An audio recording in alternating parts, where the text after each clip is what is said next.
Hello बच्चों, कैसे हो आप लोग। तो बच्चों, पिछले वीडियो में हमने अपनी लोकोमोशन एंड मूवमेंट में बात किया था मसल्स के बारे में, मसल्स के टाइप्स के बारे में और उसके बेसिक स्ट्रक्चर्स के बारे में समझा था अच्छे से। तो बस अब हम कंटिन्यू करेंगे अपना मसल्स का part two, movement and locomotion का पार्ट टू। तो ये वीडियो मैं बना रहा हूँ किन किन बच्चों के लिए है, 11 12 और नीट लेवल तक के बच्चों को भी ये देख सकते हैं, कम्पिटेटिव लेवल वाले बच्चे भी देख सकते हैं। उस हिसाब से मैं ये वीडियो बना रहा हूँ। तो वीडियो पसंद आएगा, लाइक करिएगा, शेयर करिएगा, सब्सक्राइब करिएगा, लेकिन कब? जब पूरा वीडियो पढ़ लीजिएगा, टॉपिक आपको समझ में आ जाए, कॉन्सेप्ट, तब आपको करना है लाइक शेयर सब्सक्राइब, ठीक है, जिससे और भी बच्चे देख सके, पढ़ सके। तो चलिए पहले हम बात कर लेते हैं मसल हायरार्की के बारे में, जिससे हमारा थोड़ा सा पिछला वाला भी क्या हो जाएगा, रिव्यू हो जाएगा, हल्का सा रिवाइज हो जाएगा। तो मसल स्ट्रक्चर के बारे में पढ़ा था। तो मसल की हायरार्की कैसे होती है, मसल कैसे बनकर बना होता है, मसल फाइबर बंडल से मिलकर बना होता है। अब मसल फाइबर बंडल किससे मिलकर बने होते हैं? मसल फाइबर से मिलकर बने होते हैं। जब कई सारे मसल फाइबर किससे मिलकर बने होते हैं? मायोफाइब्रिल से मिलकर बना होता है। इसी तरह मायोफाइबर किससे मिलकर बना होता है? फिलामेंट से बना होता है। तो ये क्या थी, मसल्स की हायरार्की थी कि मसल्स कैसे मिलकर बना होता है, इसको याद रखिएगा। मसल्स में तीन क्या होते हैं, कवरिंग होती है जो कि कनेक्टिव लेयर की होती है, कनेक्टिव टिश्यू की होती है। सबसे बाहर वाली की जो आउटर लेयर कवरिंग होती है उसको क्या बोलते हैं? एपिमाइसियम बोलते हैं। सबसे अंदर वाली जो कवरिंग होती है कनेक्टिव टिश्यू की, वो आपकी एंडोमाइसियम थी, और बीच वाला जो लेयर होता है वो पेरीमाइसियम होता है। इसको मैंने पिछले वीडियो में भी कवर किया था, यहाँ भी कवर कर लिया था। थोड़ा सा आपको चमका होगा कुछ कुछ, क्या कहानी चल रही है। तो ये होगी मसल हायरार्की की बात। और ये आपका होता है फिलामेंट, जो कि क्या होता है, प्रोटीन का बना हुआ होता है। अब इसी के क्या होता है, एक स्ट्रक्चर अरेंजमेंट को क्या बोलते हैं, सार्कोमियर बोलते हैं। और सार्कोमियर क्या होता है, मसल कॉन्ट्रैक्शंस के लिए जिम्मेदार होता है। तो उसके बारे में पढ़ेंगे बच्चों। तो बच्चों अब हम बात करते हैं मसल फाइबर के बारे में। मसल फाइबर को ही क्या बोला जाता है, मसल सेल्स आप बोल सकते हो, ठीक है। मसल, क्योंकि मसल तो सेल से मिलकर बनी हुई है, तो कई सारे जब, तो मसल सेल्स ही मसल फाइबर होता है, ऐसा आप समझिए। और यहाँ पर उसकी स्ट्रक्चर्स को दिखाया गया है। तो चलिए इसके स्ट्रक्चर्स को मैं एक्सप्लेन कर देता हूँ, जिससे आपको थोड़ा सा क्लियर हो जाए।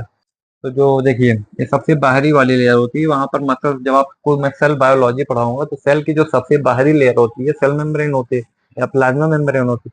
उसी तरह जो मसल सेल्स की जो सबसे बाहरी लेयर होती है, उसके लिए एक डिफरेंशिएट वर्ड दिया गया, सार्को। तो सबसे बाहरी लेयर को बोलेंगे सार्कोलेमा।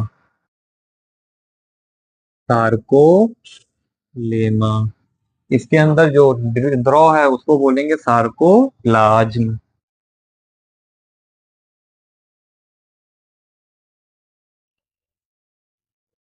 ठीक है। और इसके अंदर जो माइटोकॉन्ड्रिया होती है उसको क्या बोलेंगे, सार्कोसोम।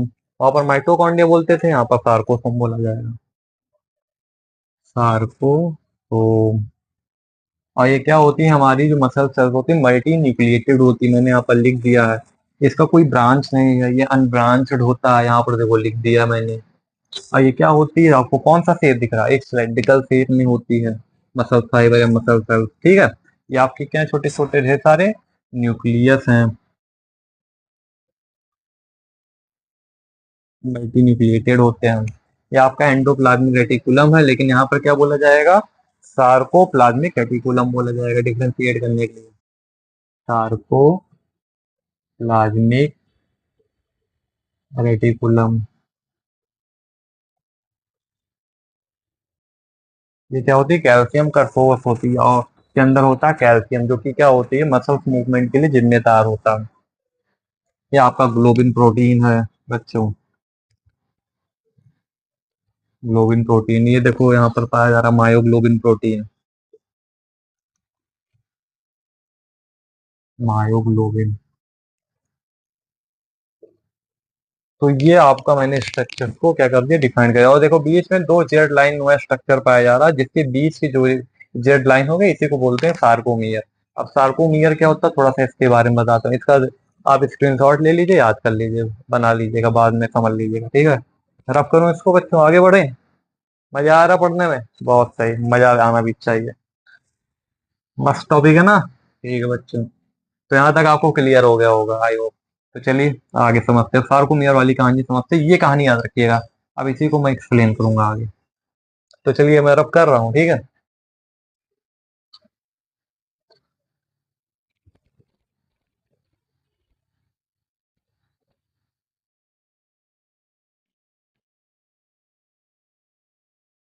तो बच्चों हम थोड़ा सा सार्कोमियर के बारे में समझ लेते हैं। सार्कोमियर क्या होता है? कब से सार्कोमियर सार्कोमियर चिल्ला रहे हो सर, बताते ही नहीं क्यों? तो चलिए बताते हैं आपको सार्कोमियर होता क्या। सार्कोमियर क्या होता है? Primary functional unit of muscles होता है। Primary functional unit of muscles is called sarcomere.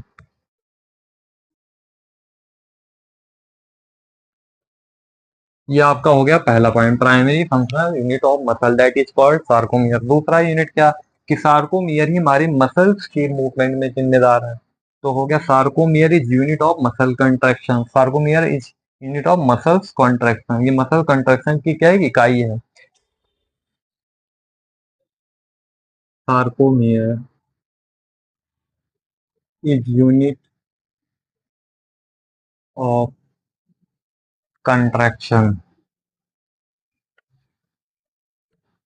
क्योंकि यही क्या कराता है? मसल्स को कॉन्ट्रैक्ट कराता है। तो दूसरा पॉइंट इसके बारे में हो गया। तीसरा पॉइंट क्या? क्योंकि कई सारे जो फिलामेंट अभी मैंने आपको बताए थे उसके अंदर, अभी मैं और इसको क्लियर कर दूंगा। क्या होता है कि अभी थोड़ा सा मैं पहले ही बता दे रहा हूँ, एक लाइन याद कर रखिए। अभी मैं जो तीसरा पॉइंट बता रहा हूँ क्लियर हो जाएगा बाई डायाग्राम। तो ये क्या होता है? बेसिक अरेंजमेंट ऑफ फिलामेंट होता है। जो वहां पर फिलामेंट बताया था जो प्रोटीन की बनी होती है, थिक फिलामेंट, थिन फिलामेंट, तो उन्हीं फिलामेंट का जो एक बेसिक स्ट्रक्चर होता है वो होता है सार्कोमियर। जब एक स्ट्रक्चर्स में एक अरेंजमेंट हो जाता है, उनका अरेंजमेंट को बोलते हैं सार्कोमियर, बेसिक अरेंजमेंट ऑफ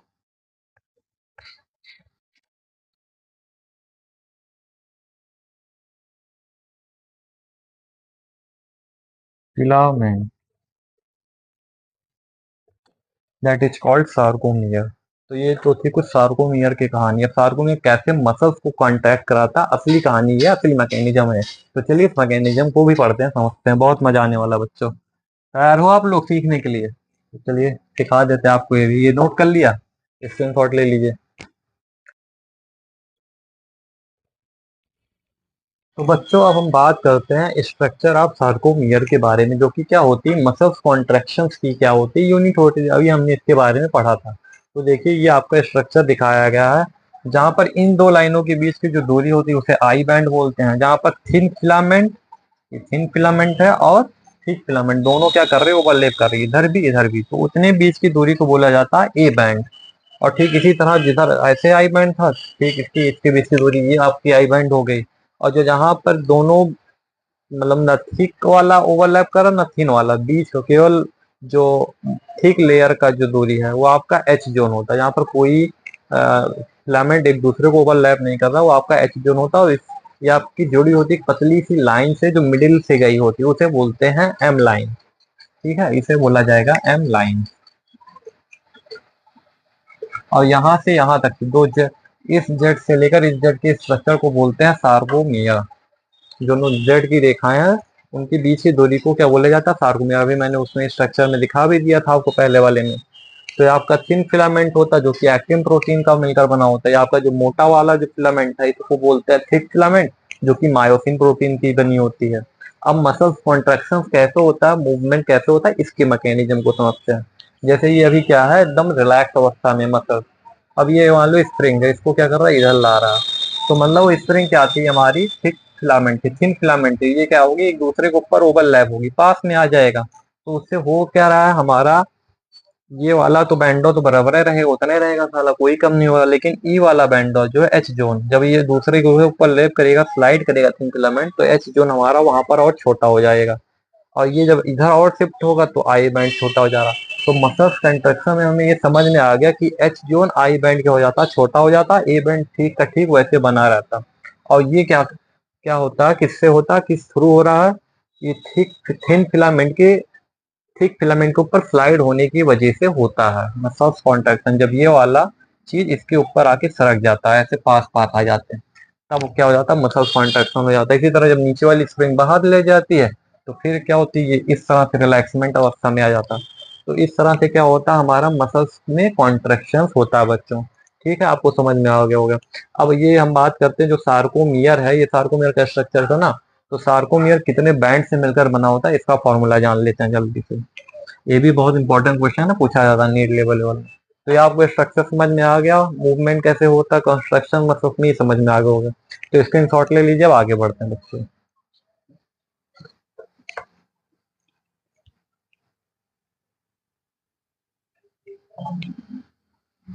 जो सार्कोमियर का फॉर्मूला है,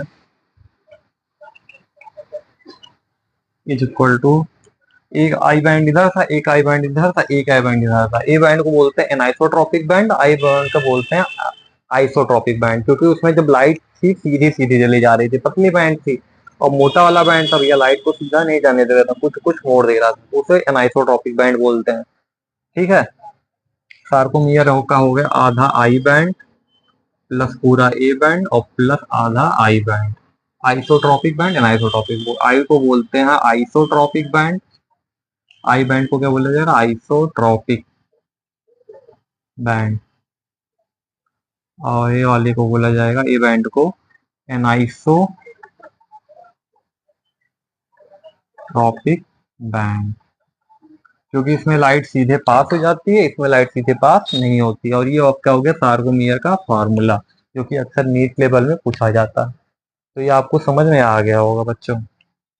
ठीक है, अब थोड़ा सा इसमें और हम समझ लेते हैं, एक पार्ट हमारा छूट रहा है उसको मैं क्लियर कर दूं। अब उसमें एक्टिन और मायोसिन मैंने देखा था ना, तो जो देखो ये हमारा त्रिभुजमय स्ट्रक्चर है,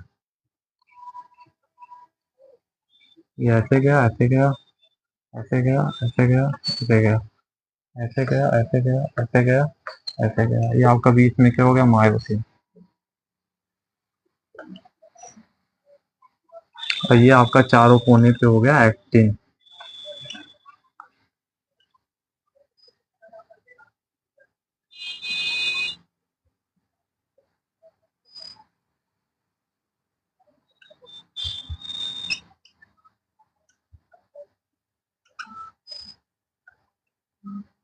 क्या होता है, 6 एक्टिन तंतुओं से, 6 एक्टिन प्रोटीन से घिरा होता है।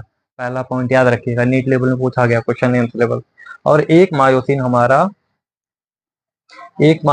6 एक्टिन प्रोटीन से घिरा होता है, जबकि हमारा एक एक्टिन 3 मायोसिन क्या होता है, तंतुओं से घिरा होता है। तो याद रखिएगा, एक मायोसिन 6 एक्टिन तंतुओं से घिरा होता और एक एक्टिन 3 मायोसिन तंतुओं से घिरा होता। जब मैंने यहाँ स्ट्रक्चर बनाया था वहां पर आपको मैं समझा देता, लेकिन चलिए ठीक है, वैसे मैंने आपको उसी लेवल पे समझा दिया। तो आज का टॉपिक था इतना, अब अगले टॉपिक में हम और आगे समझेंगे। तो आज के लिए बस इतना है दोस्तों। वीडियो पसंद है, वीडियो को लाइक करिए, शेयर करिए, सब्सक्राइब कीजिए और अच्छे से पढ़िए, रिवीजन करिए। फिर मिलते हैं नेक्स्ट वीडियो में।